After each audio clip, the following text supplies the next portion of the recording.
Travis Wayne Goodsell. So, I figured it out. Alright, we can proceed.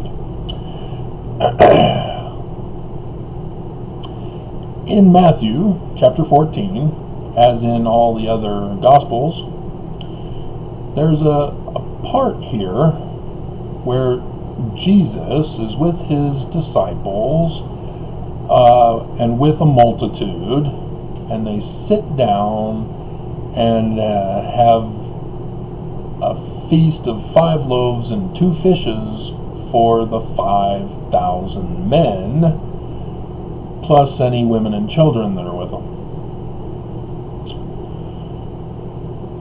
So, wow, isn't that amazing? 5 loaves of bread and 2 fish, and it feeds over 5,000, which most likely is over 10,000 as a modest estimate. But they're using the number game here. So it's verses 15 to 21 in Matthew 14. And when it was evening, so what is visible during the evening? His disciples came unto him, saying, "This is a dessert place." Oh, desert place. Desert place. Desert? Huh. And the time is now past. Send the multitude away, that they may go into the villages and buy themselves food. There's a very cute scene by an adorable woman in one of the early Noom commercials. She's the one who does the spin around thing. So cute. But she is the one who says feud. So adorable. And so Jesus, Emmanuel, says, "They need not depart, give ye them to eat." You pay for the food, don't let them pay for it.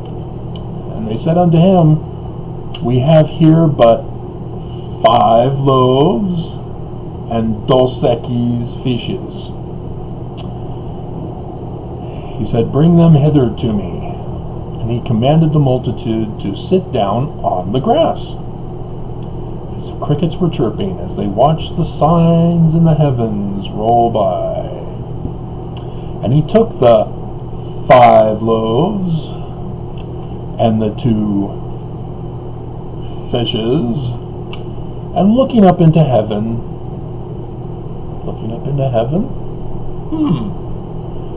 evening time, looking up into heaven, 5 loaves, 2 fishes. I'm sensing code. He blessed and brake, and he gave the loaves to his disciples, and the disciples to the multitude. And they did all eat and were filled. Wow. They were filled, huh? "Mommy, Billy got a bigger piece of fish than I did." "I'm bigger, so I need a bigger piece anyway." "Ma!" And they took up the fragments that remained. See? Fragments. They were filled on a little piece of fragment. That remained 12 baskets. Wow, 12. I wonder what number that could symbolize.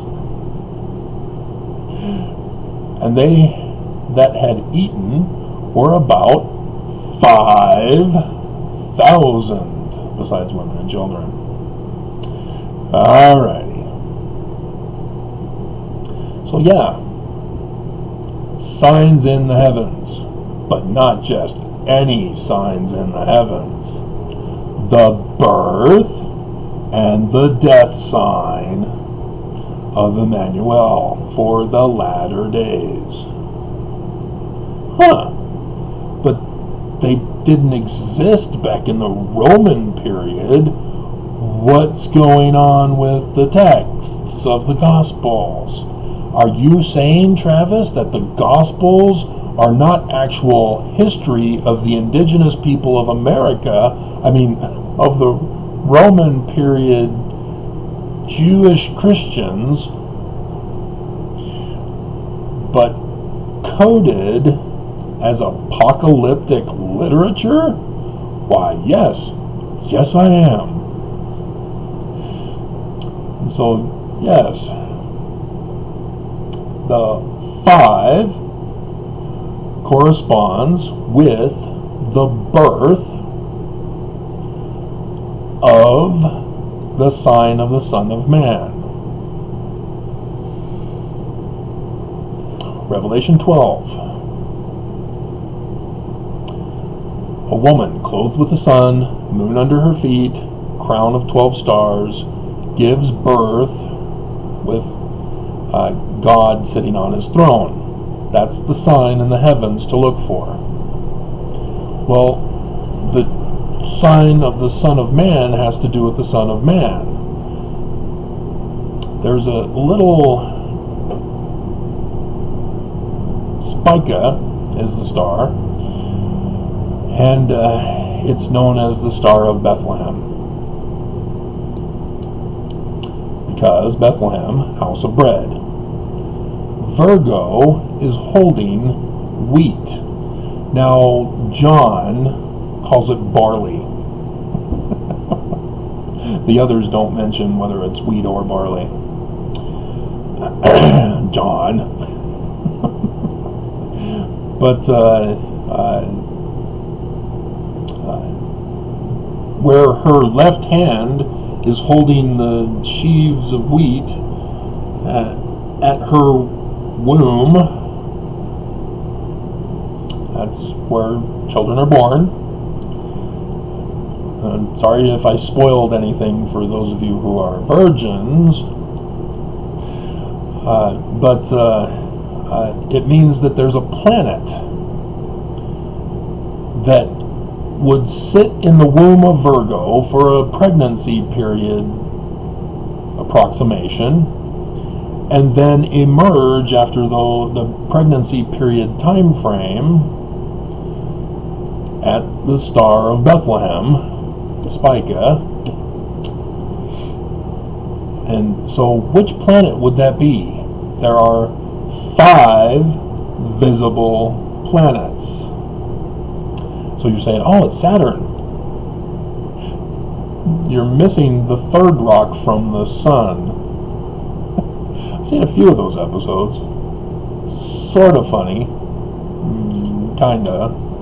And aliens who come to Earth pretending to be human. Isn't that the one? I think that's the one. Or is that 30 Rock? No, 30 Rock is the Baldwin guy. Regardless, Jupiter is the 5th planet. Jupiter retrogrades for a pregnancy period. Jupiter is the one that exits from the womb after the pregnancy period. Jupiter is the Son of Man sign, the star of the Son of Man. And so, yes, 5. Thus the 5 loaves of bread. 2 fishes. Well, if the one is involving a constellation, I wonder what 2 fishes refers to. Oh, well, the death sign. The death sign. How would a death sign be symbolized as a sign in the heaven? Death signs are solar eclipses. So 3 days of darkness, sun shall be darkened. Yeah. Solar eclipses. 3 solar eclipses to take place within the time frame of the birth sign and the death sign. Death sign being the 3rd day of darkness. It just happened to be one before, a month before, the sign of the Son of Man. I wonder when that occurred. August 21st, 2017. 23rd September 2017 was the sign of the 5 loaves. From Revelation 12. Revelation 19. Oh, now I see. He's talking about war and death and carnage and bloodshed, accompanying with an angel standing in the sun. And a white horse? Well, there's the constellation Pegasus. There's this guy named Travis Wayne Goodsell under the channel name of TWG. I don't know what Twig's all about, but he did a video not too long ago about Pegasus and the white horse prophecy of Joseph Smith. Wonder if that has anything to do with it. Yes it does, because 8 April 2024, there is a total solar eclipse, the 3rd day of darkness, in Pisces, the 2 fish, on the back of Pegasus, riding Pegasus. There you go. Isn't that great? So now you know. I'm done. We're done, right? No, I can tell you more. Of course there's more, because there's always more. I typically do hour-long videos. We're only at 12 minutes. So, what we have is the Mormon sacrament, the breaking of bread, giving a portion through the disciples to the people. This corresponds with what became as the Last Supper. This derives from the Egyptians, the source of all religion. And so this concept came from the main story of the Egyptians, upon which everything Egyptian comes from. That has to do with Osiris, Set, and Horus. And so first, I should tell the story first. Alright, Osiris is king, murdered by his brother Set. Set takes over the throne, thus Satan in Paleo-Hebrew, as the prefix or the suffix determinative N, is the crown of northern Egypt, therefore it's King Set. And there you have that. Set, or Osiris, sorry, is first murdered by being placed in a coffin at a party that Set held, and then he nailed it shut with 9-inch nails, or snails, if you've seen the Muppets version, and sent it adrift on the Nile. It went up to the Tower of Babel in Lebanon, Beirut, and there a tree, a cedar of Lebanon, grew in its place, or grew by it, and so the king of Babel came and saw, and did a beautiful carving of the Dej pillar of Osiris at that location, and thus became the symbol of Osiris. And Isis, the wife of Osiris, sends out missionaries to find and gather Osiris and bring his body back to Egypt, Heliopolis, Sun City, Zion. And she resurrects him, brings him back to life. Set finds out, oh, we can't have this, he's going to take my kingdom away from me, that I've rightfully stolen and usurped, like Jacob. And so, yeah, he this time slaughters Osiris, chops his body up into 14 pieces. Other stories say 42 for the districts of Egypt. But 14 pieces for the 12 tribes of Israel. 13 because Joseph got a double portion. And then there was this woman who does not have a phallus. And so when and a fish ate it, by the way, as we're on that theme. And so, yeah, the body parts were thrown into the Nile River. The river turned to blood. Moses, Exodus, anybody? And the body parts scattered of Israel around the world. So Isis again sent out missionaries to go throughout all the world to gather the body parts of Osiris back to Egypt, and magically assembled them together and had to fashion a new phallus for Osiris, from which, depending on the story, she became a bird and hovered over to magically conceive, as if a sign in the heaven, or an actual impregnation,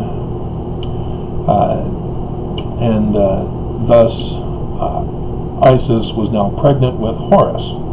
Set found out about it, and according to Revelation 12, or the Egyptian documents, she has to flee into the wilderness with her unborn son.